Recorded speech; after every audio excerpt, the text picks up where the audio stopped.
तुम्हारे प्यार से बाबा।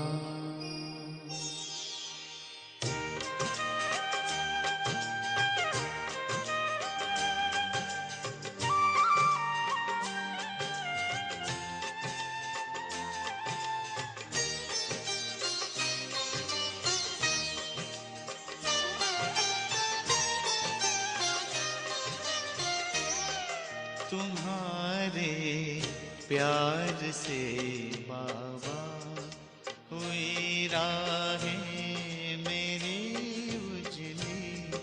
तुम्हारे प्यार से बाबा हुई राहें उजली।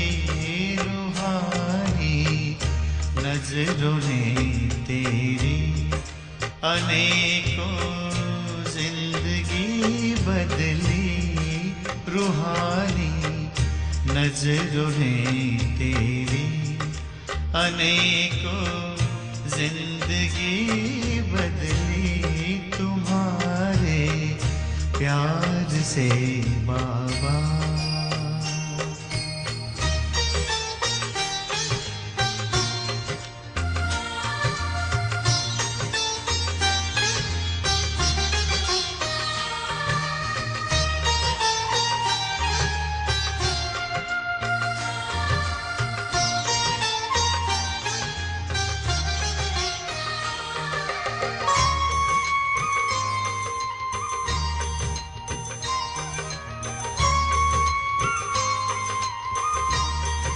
मेरे मन की धरा पर तुम गगन बन कर के छाए हो। उठी नजरें जिधर भी बस नजर तुम ही तो आए हो। नजर तुम ही तो आए हो। यही तो मन की चाहत थी हमारे दिल की जो सुन ली। तुम्हारे प्यार से बाबा।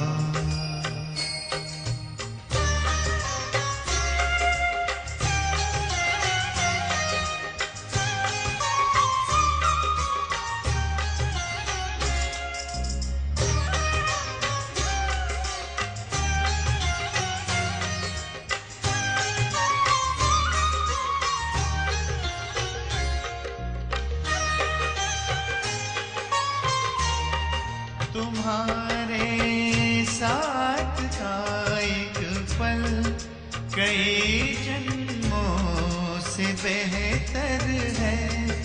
सफल हर पल हुआ अपना। नजर तेरी जो हम पर है। नजर तेरी जो हम पर है। यही यादें रह रह कर चमक जाती है जो बिजली। तुम्हारे प्यार से बाबा।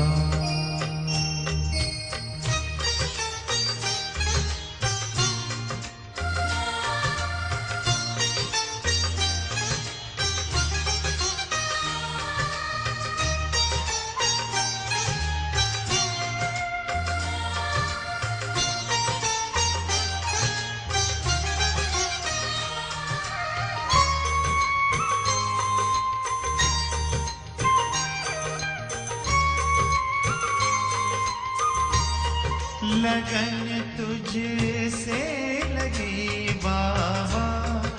मगन मन झूमता रहता। नजारा हो नए युग का नयन में घूमता रहता। नयन में घूमता रहता। वतन में उड़ते संग तेरे चमन में फिरती जो तितली। तुम्हारे प्यार से बाबा।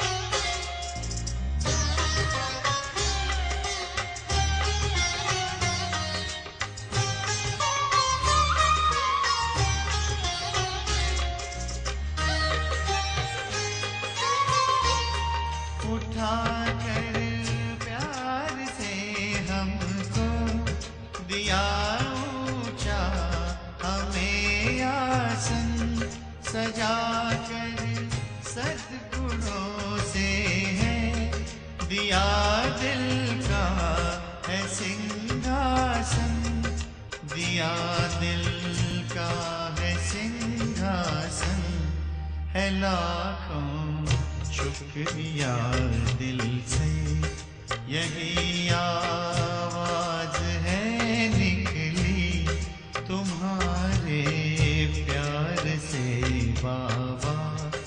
हुई राहें मेरी उजली तुम्हारे प्यार से बाबा, हुई राहें मेरी उजली रूहानी नजरों ने तेरी, अनेकों जिंदगी बदली रूहानी नजरों ने तेरी, अनेकों जिंदगी बदली तुम्हारे प्यार से बाबा।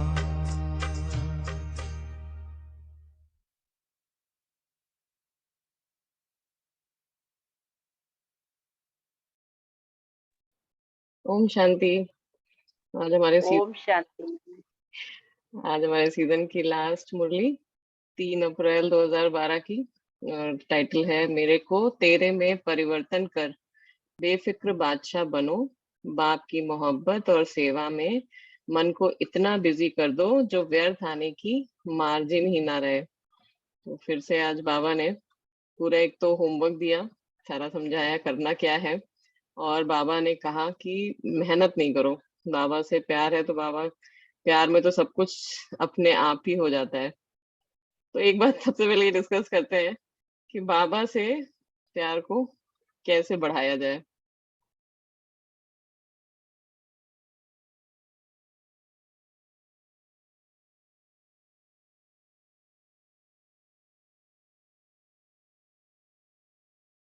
कविता बहन।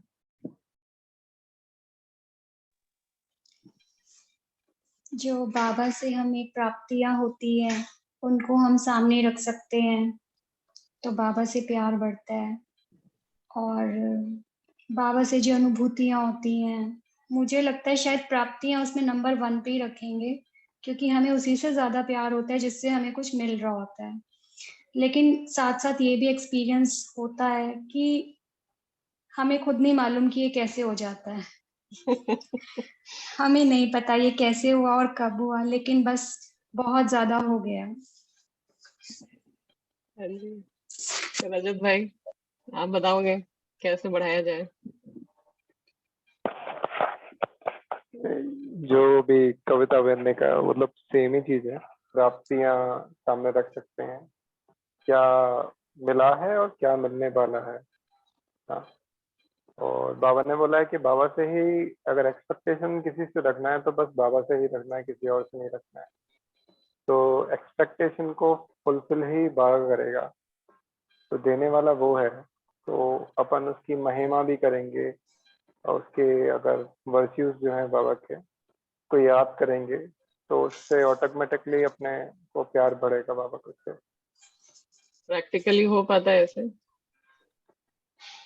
अगर प्रैक्टिकली करते हैं तो बिल्कुल हो पाता है।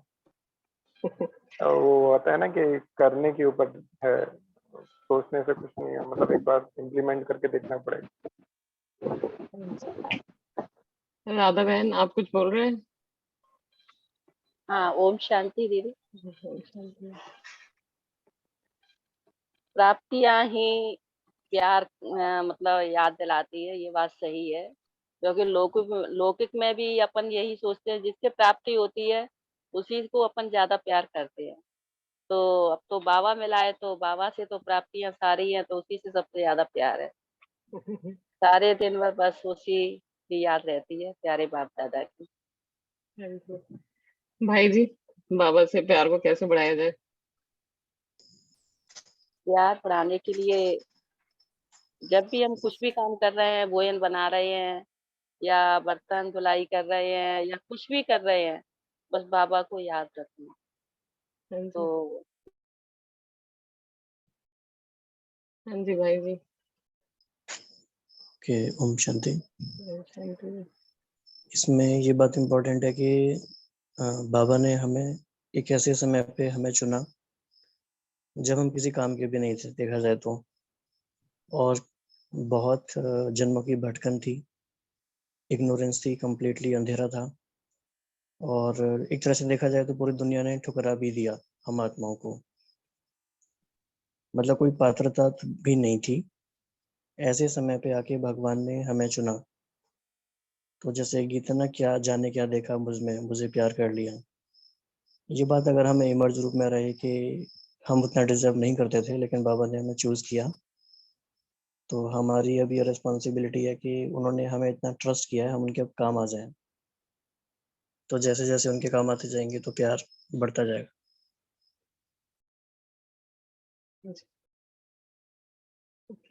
अंजलि बहन, आपको कुछ बोलना है इसमें? ओम शांति दीदी। हाँ, यही कहना था कि प्राप्तियां तो है ही है। सामानों की माला को अगर हम मतलब फिराते रहते हैं, जैसे सारे सामान याद करते रहते हैं चलते फिरते भी, तो उससे भी बाबा से प्यार बढ़ता है। कि इतने अच्छे अच्छे सामान दिए कि बाबा से मिलने से पहले तो सोचा भी नहीं था, शायद सपने में भी नहीं सोचा था कि इतने ऊंच ऊंच सामान बाबा ने जो दिए हैं। ओम शांति दी। जी, तो आज बाबा ने, जो कल हम लोग ने बेफिक्र बादशाह बाबा के 8 कदम देखे थे, उसमें से एक कदम के लिए बाबा ने बेफिक्र बादशाह रहने के लिए बात करी कि बाबा को हम फिक्र देके फकुर ले लेते हैं। तो कविता बहन, आप बताओगे इसके बारे में?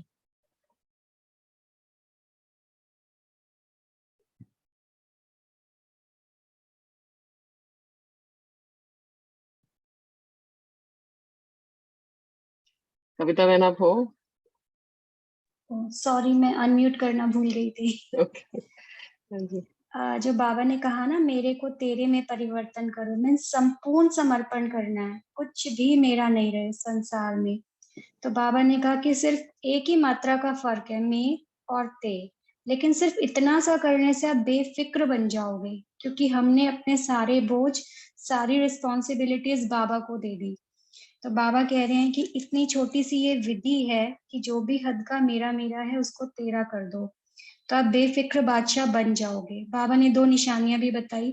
जो बेफिक्र होते हैं उनके मस्तक में दिव्य ज्योति सदा चमकती रहती है, और जो फिक्र वाले होते हैं, बोझ के टोकरे में, चेहरे से ही पता लगता है। जैसे कल भी बाबा ने बात की ना कि चेहरे पे सुख और दुख दिखाई देता है, तो ये बोझ का टोकरा या बेफिक्र की जो आपकी स्थिति है वो चेहरे से नजर आती है।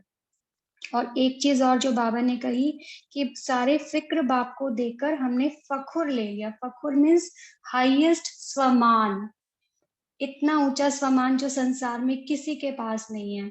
तो बाबा बार बार इसकी चेकिंग के लिए बोलते हैं। तो बाबा ने उसमें बताया कि हमें फिक्र होती क्यों है। एक्चुअली फिक्र होती है क्योंकि हमारा व्यर्थ संकल्प बहुत चलता है। तो इसमें जैसे कल भी बात हो रही थी कि जैसे अविद्या रहती है सतयुग में, कि विकार क्या होते हैं, इसी तरह बाबा कह रहे हैं कि व्यर्थ क्या होता है इस ब्राह्मण जीवन से, वो अविद्या हो जाए और हर कर्म करते हुए बेफिक्र बादशाह। और बेफिक्र का मतलब फिक्र क्या है, जो बाबा ने क्वेश्चंस बताए, जो क्या, क्यों, कैसे, कब तक, ये सब समाप्त हो जाए। तो एक तो भाई जी, ये मेरे को तेरा करने के लिए कोई प्रैक्टिकली कैसे कर सकते हैं कि ये मेरा तेरा हो जाए? एक एक एग्जांपल बताइए। वैसे तो इसमें क्वेश्चन ये पूछना चाहिए कि मेरा है ही क्या। तो एक्चुअली कुछ है ही नहीं, तो फिर वो तेरा करने की बात आएगी भी नहीं। तो इस झंझट में भी क्यों जाना है कि मेरे को तेरा करना है। उनका दिया हुआ है, उसको हम यूज कर रहे हैं, ये ज्यादा एक बेटर अप्रोच रहेगी।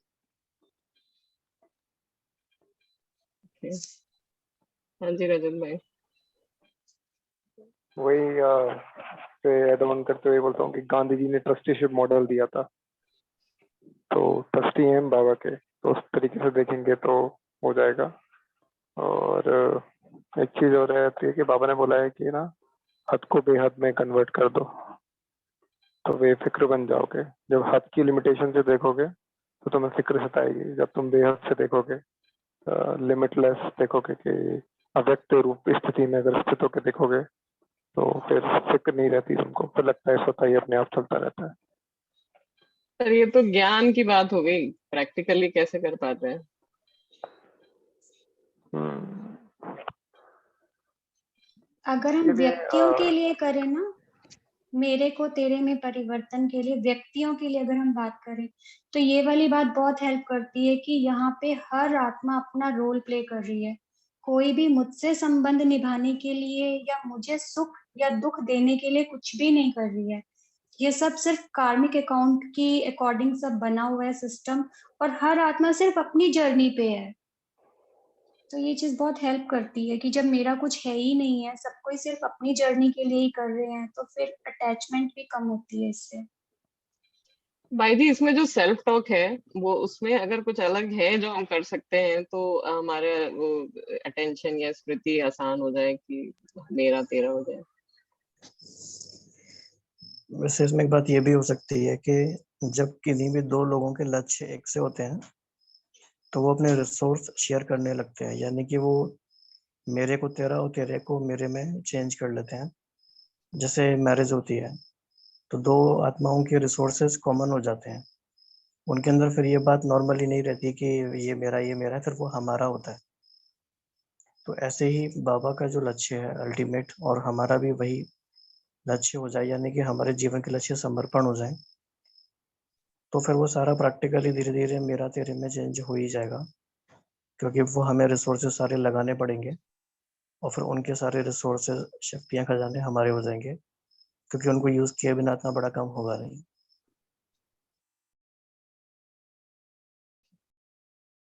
जी। फिर कल बाबा ने कहा था फॉलो फादर करने के लिए, आज बाबा ने जगदम्बा को याद किया कि हमको उनके जैसा बनना है। बाबा ने कहा और उन्होंने किया, तो ऐसे हर ब्राह्मण बच्चे का होना चाहिए कि बाबा ने बोला और हमारा हो गया। इसके बारे में कोई बोलना चाहेगा?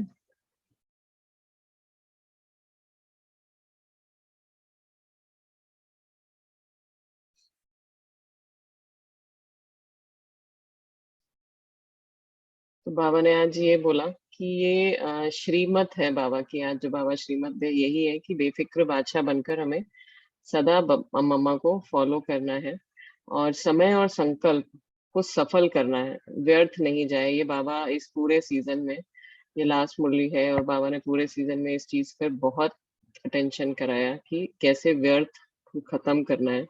और एक एक संकल्प का 21 जन्म का कनेक्शन है, ये बाबा ने हर मुरली में याद दिलाया है। तो बाप दादा की चाहना क्या है कि सदा मन को बिजी रखो, चाहे मुरली के मनन में चाहे सेवा में, हर समय बिजी रहो। अपना चार्ट बनाओ, हर समय बीच बीच में जो बाप दादा ने ड्रिल सुनाई है, भिन्न भिन्न जानते हो ना ड्रिल अशरीरी बनने की, अपने 3 स्वरूप स्मृति की ड्रिल। ये तीनों जैसे बाप के 3 रूप हैं, वैसे आपके भी 3 रूप हैं। वो कौन से 3 रूप बाबा बोल रहे हैं? ब्राह्मण, फरिश्ता और देवता। तो इन तीनों रूपों में ड्रिल द्वारा अपने मन को बिजी रखो, और इसके लिए महामंत्र है मन मना भव। तो हम लोग वैसे तो बहुत बात कर चुके हैं व्यर्थ को समाप्त करने की, लेकिन रजत भाई अगर आपके पास अलग कुछ है तो बताइए कैसे व्यर्थ को आप समाप्त कर सकते हैं।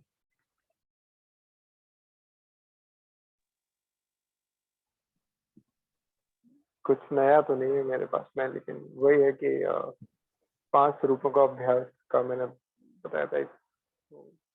सोमान का प्रैक्टिस, 5 रूपों का अभ्यास, तो एक लेटर टू बाबा, जब अपन डेली चेक करेंगे कि ये बाबा को ये लिखा हुआ है, पत्र लिखा हुआ है, पोता मिल दिया है, फिर देखेंगे कि इस टाइम पर अपन ने ये बोला था बाबा से, ये मिस्टेक हो गई, उसको फिर अपन चेंज कर सकते हैं। अंतर्मुखता सबसे बड़ा रहता है कि व्यर्थ को अगर कंट्रोल करना है तो अंतर्मुखी हो जाओ। मम्मा ने भी यही किया था, अंतर्मुखी हो गई थी तो इसीलिए वो एकदम बाहर है। तो जैसे लौकिक में कहते हैं कि वेस्ट से हमें बेस्ट बनाना है, वैसे ही बाबा भी कह रहे हैं कि हमको व्यर्थ से समर्थ में लाना है। तो हम क्या चीज ऐसा करें, मतलब अगर कोई भी एक एग्जाम्पल थॉट ले लें कि हमको इसको व्यर्थ से इसको समर्थ में लाना है, तो वो जैसे कि एक एग्जाम्पल कि मेरे साथ ही हमेशा बुरा होता आया है, अगर ये व्यर्थ चल रहा है तो अगर हमको इसको समर्थ में कन्वर्ट करना है तो हम क्या थॉट प्रोसेस करेंगे? लाइफ मुझे बहुत कुछ सिखा रही है, मुझे अनुभवी बना रही है, क्योंकि बिना कुछ झेले सहन किए इंसान कभी कुछ सीख नहीं पाता है। तो इसी तरह हमारे पास हर व्यर्थ के लिए एक भाई जी वर्ड यूज करते हैं एंटीडोट होना चाहिए, तभी वो शायद व्यर्थ से हम समर्थ में उसको कन्वर्ट कर सकते हैं। फिर आज बाबा ने होमवर्क पूरे 5-6 महीने के लिए आगे दिया कि कैसे हमको करना क्या है 5-6 महीने में। तो एक तो बाबा ने बोला कि आप सभी को विश्व के आगे दुखी आत्माओं को पावरफुल वृत्ति द्वारा सुख शांति की किरणें देनी है, इसी में ही अपना मन बिजी रखना है। और हर एक बेफिक्र बादशाह बच्चा अपने मन को अर्थात वृत्ति को इतना बिजी रखे जो व्यर्थ को आने की मार्जिन ही नहीं रहे। मेहनत नहीं करनी पड़े, लेकिन बाबा के मोहब्बत में इतना बिजी रहो, वृत्ति की सेवा में इतना मन को बिजी रखो जो युद्ध भी नहीं करनी पड़े। और फिर बाबा के जो पास जो रूरिहान पहुंचती है कि चाहते नहीं है लेकिन आ जाता है, तो बाबा ने कहा कि इसको क्या बोलेंगे कि मन को बाप के प्यार और सेवा में बिजी नहीं रखा है, इसके लिए आ जाता है, क्योंकि जिससे अटूट प्यार होता है उसका कहना मानना मुश्किल नहीं होता है। तो सदा प्यार है तो बाबा का कहना और बच्चे का करना। और दृढ़ संकल्प के लिए बाबा ने फिर से याद दिलाया कि कभी भी व्यर्थ संकल्प को आने नहीं देंगे, उनका काम है आना और आपका काम है उनको समाप्त कर देना। तो इसमें जो एक ये भी बात है कि बाबा को हमको जो अभी वो बात हो गई वैसे कि बाबा को जब हमें बोझ देना है, तो पहले तो हम कुछ समझ ही नहीं रहे अपना, लेकिन अगर हमको बोझ ट्रांसफर करना है बाबा को तो हम कैसे करते हैं वो चीज?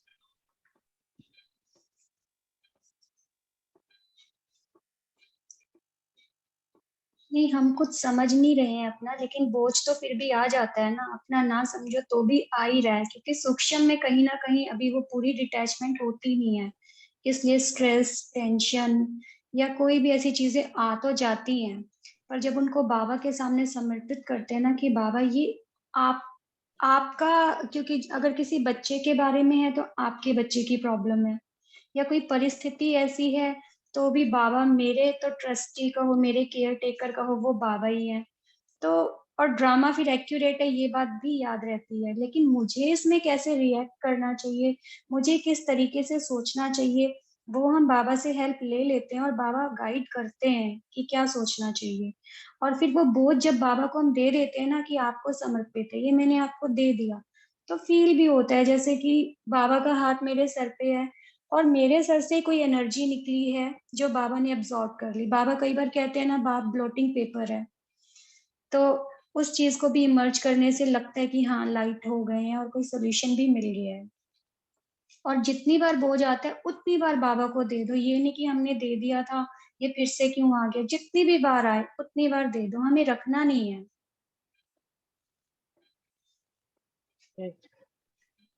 फिर इसमें बाबा ने आज बोला 2 बातें ध्यान रखनी है, एक तो संकल्प और दूसरा समय। जो पहले भी बात हुई, बाबा ने पहले भी बताया कि 21 जन्म का कनेक्शन है और संगम समय का 1 सेकंड नहीं, क्योंकि 21 जन्म का कनेक्शन है। तो इसमें बाबा ने बोला कि ब्रह्मा बाबा समान बनना है, उनके साथ रहना है, तो क्या करना पड़ेगा? फरिश्ता बनना पड़ेगा। तो फरिश्ते बनेंगे, बनना ही ना, तो कैसे बनेंगे फरिश्ते? हाँ जी भाई जी बताइए। जैसे व्यर्थ की बात हो रही थी, तो इसमें एक्चुअली बहुत क्लैरिटी की जरूरत है। जब हम व्यर्थ कह रहे हैं और व्यर्थ की चेकिंग कर रहे हैं, तो क्या हमारा मतलब इस बात से है कि हमें टीवी नहीं देखना है, मोबाइल नहीं देखना है, गॉसिप नहीं करना है? अगर हम सिर्फ इस बात को काउंट कर रहे हैं व्यर्थ में, तो बहुत धोखे में हम रह जाएंगे। तो एक तो ये है कि व्यर्थ की कैटेगरी सबके लिए अलग अलग है। मतलब कोई एक ऐसा काम जो हो सकता है किसी ब्राह्मणात्मा के लिए सही हो, वो हमारे लिए व्यर्थ के खाते में चला जाए, ये पॉसिबल है। तो ये हर एक के लिए इंडिविजुअल अलग अलग है, उसके सिचुएशन के अकॉर्डिंग कि उसका कर्म क्या है। मान लीजिए कोई बॉलीवुड स्टूडियो में सेवा कर रहा है और उसका काम न्यूज़ के लिए एडिटिंग करना है, तो उसका एक अलग प्रकार का कार्य व्यवहार रहेगा पूरे दिन का 8 घंटे का। लेकिन उनकी तरह हम करने लगेंगे तो वो हमारे व्यर्थ के खाते में चला जाएगा। तो एक तो ये इंडिविजुअल हो गया, और दूसरा बाबा ने ये भी कहा है कि जिस रिसोर्स में जितनी प्राप्ति होनी चाहिए, मतलब जितना इनपुट से जितना आउटपुट आना चाहिए वो नहीं आता, तो वो भी व्यर्थ के खाते में चला जाता है। तो व्यर्थ की चेकिंग हमें बहुत डीप तरीके से करनी पड़ेगी, और इस पे इंडिविजुअली हमें कुछ लिख के या चेकलिस्ट बना के काम करना पड़ेगा। अदरवाइज वो हम ऊपर ऊपर से खुश हो जाएंगे कि हम तो कुछ व्यर्थ करते नहीं है, लेकिन फिर वो डीप चेकिंग की बात है।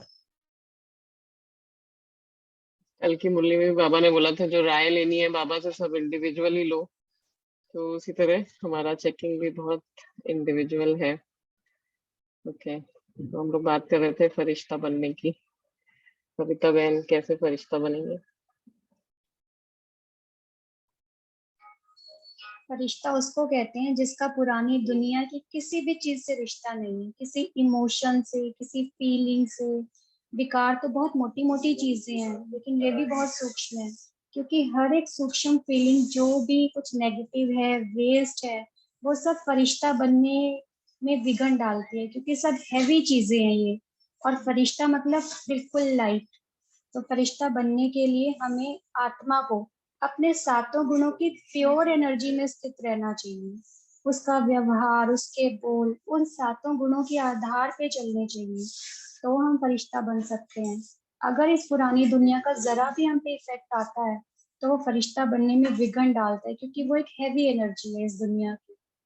तो ये तो एक जर्नी है फरिश्ता बनने की। तो जो एक बाबा ने बोला बोझ दे दो, वो भी एक हल्का बनने का साधन है जो फरिश्ता बनने की तरफ ले चलेगा। फिर राज बाबा ने विजयी भव का वरदान दिया कि विजयी भव के वरदानी बने। और फिर जो जैसे कल भी बाबा ने बोला था कि आप विजयी बनो, कल तो बोला था योग्य बनो, बाबा लड़ियां लगा देगा। आज भी बाबा बोल रहे हैं कि आप विजयी बनो, और बाबा का प्यार इतना ज्यादा है आपसे कि वो लड़ियां लगा देगा। आप नंबर गेम में नहीं रहो कि 108 ही बनेंगे। और ये भी बोला बाबा ने कि हर बच्चा विजयी है, और विजय का तिलक सबके पास लगा है क्योंकि बाबा को पहचान लिया। लेकिन जो बाबा ये कहते हैं कि हर सिचुएशन में विजय है, तो एक तो पहले विजय से हम क्या समझ रहे हैं, और हर सिचुएशन में हम विजयी रहे वो हम कैसे इंश्योर कर सकते हैं?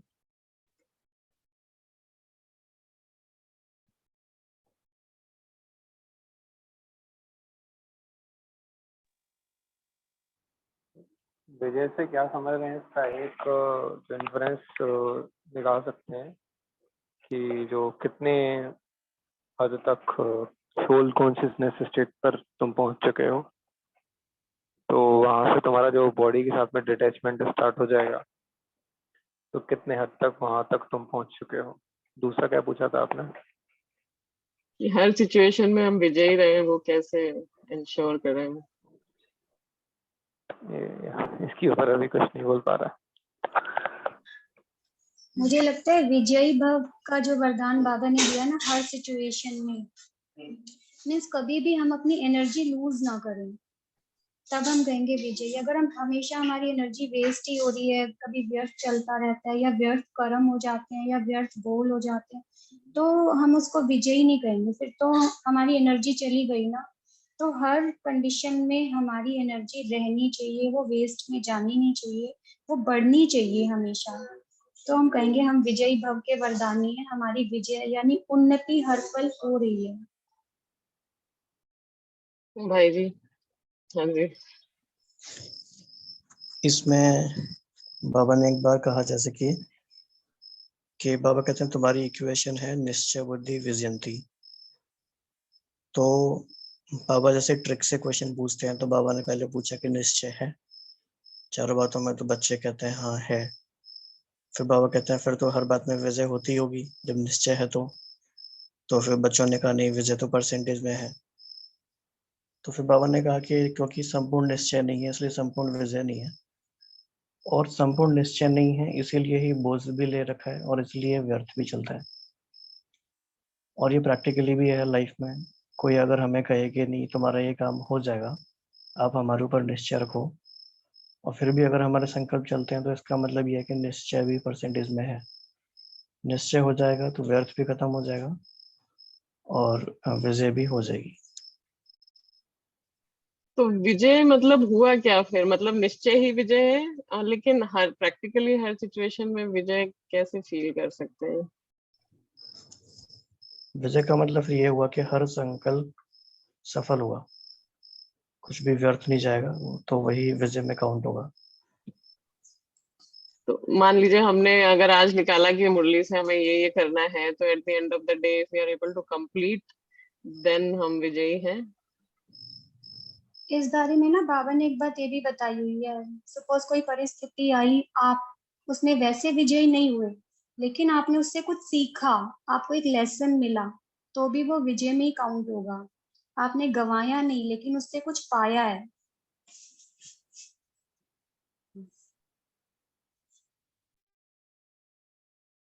भाई जी और कुछ बताना है आपको इसमें? मेरे को एक चीज पूछना था भाई जी से, जैसे कि फॉर एग्जांपल अगर मेरी एक्सपेक्टेशन है, एक्सपेक्टेशन इन रिलेशनशिप कि ये जो मेरे साथ में जो लोग कर रहे हैं ना, तो क्या वो एक्सपेक्टेशन को केवल मेरा बाबा से ही रखना वो भी तो मेरा निश्चय बुद्धि होगा ना? मतलब एक सर्टेनली अगर मैं अपने माता पिता से भी कुछ अगर रखता हूँ एक्सपेक्टेशन, तो वो मेरी निश्चय बुद्धि की परिभाषा से मतलब थोड़ा सा डाइवर्ट करेगा।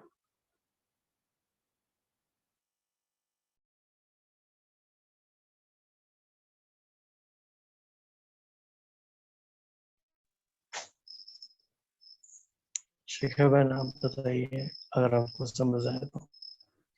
So what I understand, he's asking कि अगर बाबा के अलावा किसी और से वो एक्सपेक्टेशन रख रहे हैं, तो क्या निश्चय बुद्धि में कमी है, ऐसा इसके लिए? क्या रजत सही है, ऐसा पूछ रहे हैं आप? जी भाई जी आप बताइए।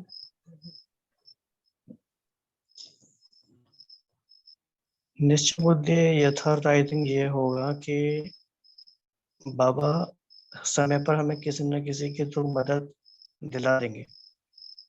तो ये ड्रामा में निश्चय की बात है कि ड्रामा में भी हर आत्माएं हमारी सहयोगी बनती जाती हैं जैसे जैसे समय आगे बढ़ता है। तो एक्सपेक्टेशन नहीं है, लेकिन एक ये बिलीफ ऑफ एक्सेलेंस है कि सभी आत्माएं और समय और सारे रिसोर्स हमारे सहयोगी बन जाते हैं टाइम पर।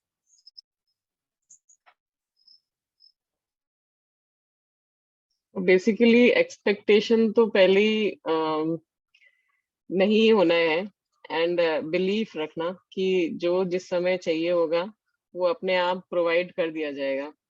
सो एक ये निश्चय कि हमको जब चाहिए, बाबा हमारे साथ है, बाबा को पता है हमें कब क्या चाहिए, और वो हमको उस समय मिल जाएगा, instead of expectations, I think. और एक्सपेक्टेशंस का निश्चय में मतलब ये तो भी मांग। काउंट होगा। जी हाँ भाई जी जी भाई। बोलिए। तो निश्चय में ये भी काउंट होगा, जैसे कि मान लो जिस तरह से हमने मदद सोची थी वो नहीं मिली, तो ये भी ड्रामा में राइट हुआ, और ये भी निश्चय की बात है कि नहीं मिली तो अच्छा हुआ।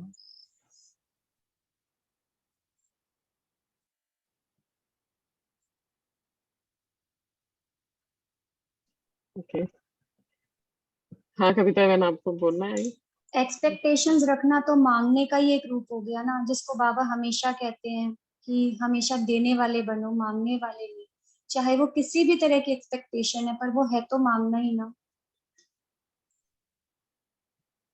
हाँ जी ओके। फिर बाबा ने अगली सीजन के लिए भी काम दिया कि हमें अगली सीजन में क्या क्या करना है। तो एक तो अपने को बाप समान बनाएंगे, और जो कमी रह गई है उसको भी संपन्न करेंगे। व्यर्थ का नाम निशान नहीं। यही जो बात हुई कि व्यर्थ क्या होता है, उसका हमें वही भूल जाए, अविद्या हो जाए। और दो वर्ड जो बाबा ने बोले, स्वचिंतन और स्वचिंतक। और प्रोग्राम बनाने के लिए बोला कि बाबा आया है ये सबको पता चले वो कैसे हम प्रोग्राम बनाएंगे। लेकिन जो मधुबन निवासी से एक तो बाबा ने जो बात करी कि बाप समान सब बन जाए, ये बाबा के चाहना है और एडवांस पार्टी की भी चाहना है। और टीचर्स से बात करी, जो कल भी बात बाबा ने बोली थी कि ऐसा खुशनुमा नजर आए कि अंदर पुरुषार्थ होगा भी, लेकिन आपकी सूरत से बाप प्रत्यक्ष हो। तो अब समय आ गया है बाप को अपने चेहरे से प्रत्यक्ष करने का। तो टीचर्स को सदा मेरा बाबा स्वतः ही याद रहता है। तो ये तो टीचर्स के लिए है, लेकिन हम सबके लिए भी ये बात है कि कैसे हमको बाबा को प्रत्यक्ष करना है अपने सूरत और चलन से। हमेशा खुश रह के, सिर्फ एक खुश रहकर ही हम प्रत्यक्ष कर सकते हैं। और बाबा ने जो तीव्र पुरुषार्थी के लिए बोला कि बाबा को तीव्र पुरुषार्थी बहुत पसंद है, क्योंकि अब चलना है, घर जाना है, तो तीव्र पुरुषार्थी बनकर जाना है। साधारण पुरुषार्थ कब तक करेंगे। और बाबा ने फर्स्ट टाइमर वालों के लिए भी बात करी कि हर एक आने वाला जीवन द्वारा और आत्माओं को भी परिचय तो दे सकते हैं, और आने वाले को ये भी मालूम हो कि लास्ट ऑफ फास्ट जाकर आप भी पुरुषार्थी उच्च बन सकते हो। ये भी बाबा हमेशा जो उमंग उल्लास दिलाते रहते हैं कि बाबा के घर पहुंच गए, ये बाबा को बहुत पसंद है। और आप आपका घर है और परमात्मा का घर, सो आपका घर, इसलिए बाप पदम गुणा खुश है कि बिछड़े हुए बच्चे अपने परिवार में, अपने घर में पहुंच गए। तो अभी लास्ट सो फास्ट बन सकते हो, मार्जिन है। अगर तीव्र पुरुषार्थ करेंगे तो जितना आगे बढ़ना चाहो उतना बढ़ सकते हैं, सिर्फ अटेंशन देना पड़ेगा बस। इसमें और किसी को कुछ बताना है मुरली से? ये जो बाबा ने टीचर से बात की ना कि चेहरा खुशनुमा नजर आए, इसमें बाबा ने ये भी बताया कि अंदर का पुरुषार्थ होगा आपका, लेकिन वो भी सूरत पे नजर आना चाहिए। हम ये नहीं कह सकते नहीं अंदर से तो मैं हूँ ऐसी, अगर हूँ तो फिर वो वाइब्रेशन, वो झलक चेहरे पे आनी चाहिए। और एक जो जब बाबा ने याद प्यार दिया ना, अभी हमने इतना डिस्कस किया कि मन को कैसे बिजी रखें, बाबा ने फिर एक विधि इसमें दी हुई है कि डेली एक स्वमान स्मृति में रख के स्वरूप में लाओ तो तीव्र पुरुषार्थी बन जाएंगे। कभी बाबा कहते हैं अमृत वेले वरदान को स्मृति में लेकर आओ, फिर पूरा दिन उसका स्वरूप बनो, तो भी ये तीव्र पुरुषार्थ हो जाएगा। और जो बाबा ने बात की सेंटर्स वालों से बात की हुई है ना कि आप लोग रात में बैठो और चाहे प्रोग्राम हफ्ते में बनाओ। या 15 दिन में, हाँ, पॉजिटिव करेंगे तो नेगेटिव दबता जाएगा। तो ये हम सबके लिए, जितना हम पॉजिटिव होंगे उतनी नेगेटिविटी अपने आप खत्म होती जाएगी। ओम शांति। हाँ जी, लेकिन बाबा की प्रत्यक्षता करनी है तो सबसे पहले हमें, खाली भाई जी आप कुछ बोल रहे थे, बताइए।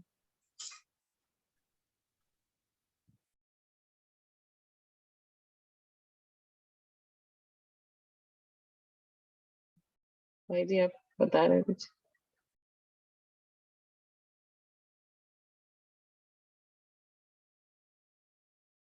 ओके, डिस्कनेक्ट हो गया। ओके,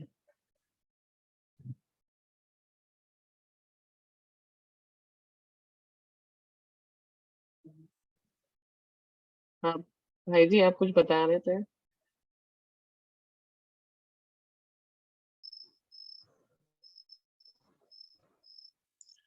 हाँ हाँ, ये बोला था कि हम ये संकल्प ले सकते हैं, ये इंटेंशन सेट कर सकते हैं कि हमारा ये सीजन कंप्लीट हो गया, अब भी करीब 5 सीजन की मुरलियाँ बची हैं। यानी अगर काउंटिंग के हिसाब से देखा जाए तो अप्रोक्सीमेटली 40-50 मुरलीज होंगी। तो एटलीस्ट हम ये इंटेंशन सेट कर सकते हैं कि हम जितने भी लोग आज अभी इस सेशन में हैं कि हम कोई भी मुरली इसमें मिस नहीं करेंगे, और जितना हम सिंसियरली स्टडी कर सकते हैं फॉर नेक्स्ट 45 डेज हम उतना टाइम देंगे। तो सभी इस बात के लिए एग्री हैं क्या? हैंड रेज जी करेंगे सब। जी भाई जी।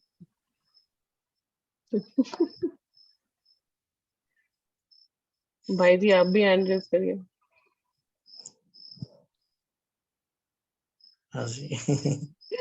हम एक संकल्प और भी ले सकते हैं, जैसे बाबा ने कहा ना लास्ट की लाइन जो है भी 6 मास नहीं मिलेंगे, किसी ने बोला, तो बाबा ने हाँ, कहा नहीं मिलते रहेंगे, अमृत वेले अमृत तो वेले मिलेंगे। मिलेंगे। तो पूरा 6 मास एक भी अमृत वेला हमारा मिस नहीं होना चाहिए। हम्म, हाँ जी, काफी अच्छा। हाँ जी, ठीक है, तो इसको पूरा करेंगे। ओम शांति। Thank you.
आप दृष्टि यूं ही देते रहो बाबा, आप दृष्टि यूं ही देते रहो बाबा, सुख सागर में गहरे उतर जाऊं, सुख सागर में गहरे उतर जाऊं। पल के ना पल भर बंद मेरी हूँ, पल के ना पल भर बंद मेरी, इन लहरों को दामन में भर जाऊं, इन लहरों को दामन में भर जाऊं। आप दृष्टि यूं ही देते रहो बाबा।